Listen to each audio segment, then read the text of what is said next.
নমস্কাৰ, এনিম টিভিলৈ স্বাগতম জনাইছো। বিভিন্ন সময়ত বিভিন্ন ধৰণৰ ৰাজনৈতিক নেতাৰ বিৰুদ্ধে অভিযোগ উত্থাপন হৈ আহিছে আৰু সেই অভিযোগসমূহে আদালতলৈকে পাবলৈকো সক্ষম হৈছে। তেনে সময়তে এটা অভিযোগ উত্থাপন কৰিছে বিৰোধী দলপতিয়ে বিভিন্ন সময়ত কংগ্ৰেছৰ যিসকল নেতা আছে, মন্ত্ৰী আছে বা বিৰোধী যিসকল আছে, বিৰোধী নেতা মন্ত্ৰীসকলৰ বিৰুদ্ধে চৰকাৰে ভুৱা গোচৰ তৰাৰ অভিযোগ উত্থাপন কৰিছে। কিছুদিন পূৰ্বে ৰাহুল গান্ধীৰ প্ৰসংগ, ৰাহুল গান্ধীৰ যি কেছ আছিল সেই ৰায়দান সন্দৰ্ভতো মন্তব্য প্ৰকাশ কৰিছে বিৰোধী দলপতিয়ে। লগতে অখিল গগৈৰ বিৰুদ্ধেও ভুৱা গোচৰ তৰাৰ অভিযোগ উত্থাপন কৰিছে। ইমানেই নহয়, আম আদমি পাৰ্টিৰ কেইবাজনো মন্ত্ৰী বিধায়কৰ বিৰুদ্ধে গোচৰ তৰাৰ কথা হয়তো আপোনালোক সকলোৱে জানে। সেয়াও ভুৱা গোচৰ বুলি উত্থাপন কৰিছে বিৰোধী দলপতি দেৱব্ৰত শইকীয়াই।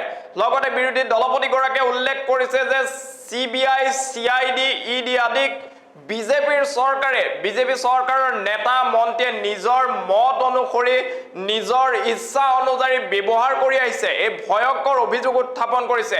এই মুহূৰ্তত দেৱব্ৰত শইকীয়াৰ মন্তব্য আছে, সেই মন্তব্য আমি আপোনালোকক শুনাইছো। নিশ্চিতভাৱে বৰ্তমানৰ শাসনত থকা ভাৰতীয় জনতা পাৰ্টীৰ চৰকাৰে গণতন্ত্ৰৰ প্ৰতি ভাবুকিৰ সৃষ্টি কৰিছে আৰু যিসমূহ তদন্তকাৰী সংস্থা তেওঁলোকক ৰাজনৈতিক কাৰণত ব্যৱহাৰ কৰাটো অতি ঘৃণনীয়ভাৱে বৰ্তমানে পৰিষ্কাৰ হৈ উঠিছে। আমাৰ যিমান ৰাজনৈতিক নেতা আছে বিৰোধী দলৰ, প্ৰত্যেকজনৰ ওপৰত হয় এনফৰ্চমেণ্ট ডাইৰেক্টৰেট, নহয় CBI, নহয় পুলিচৰ কিছুমান গোচৰ ৰুজু কৰি তেওঁলোকক হাৰাশাস্তি কৰা যোৱা সময়ছোৱাত দেখা গৈছে। এটা জ্বলন্ত উদাহৰণ হ'ল লালু প্ৰসাদ যাদৱৰ এটা গোচৰৰ কথা কোৱা হয় যে তেওঁ ৰেলৰ চাকৰিৰ বাবে কাৰোবাৰ পৰা মাটি সম্পত্তি লৈছিল।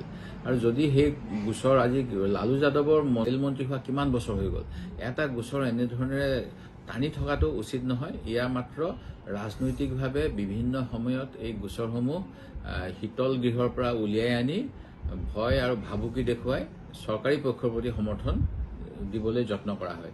ঠিক তেনেকৈ দেখা যাব যে অভিষেক বেনাৰ্জীক এতিয়া কৰা হৈছে, অৰবিন্দ কেজৰিৱাল বা অন্যান্যসকলকো এনেকৈ চামন জাৰি কৰা হয়। আমাৰ নেতা ৰাহুল গান্ধী ডাঙৰীয়াক আজি বহুদিন ধৰি নেশ্যনেল হেৰাল্ডৰ এটা গোচৰৰ নামত তেখেতসকলে EDৰ জেৰা কৰি আছিলে 5-7 দিন ধৰি যোৱা বছৰ। আমি তাৰ প্ৰতিবাদো কৰিছিলোঁ। তোমালোকে ৱাশ্বিং মেচিনত সোমাই যোৱা, তেতিয়া তোমালোক ভাল হৈ যাবা, বা তোমালোকে ৰাজনৈতিক যিবিলাক কাজ চৰকাৰক সমালোচনা কৰা বন্ধ কৰা, তোমালোকক দিগদাৰ নকৰোঁ, এনেকুৱা ধৰণৰ এটা ঘটনা চলি আছে। শেহতীয়াকৈ আমাৰ এজন নেতা, জ্যেষ্ঠ নেতা কংগ্ৰেছৰ এণ্টনি, তেখেতকো কিবা এটা গোচৰত ডিফেন্সৰ জড়িত কৰিবলৈ বিচৰা হৈছে আৰু তাৰ বদলি তেওঁৰ পুত্ৰক বিজেপি দলত জইন কৰোৱা হৈছে।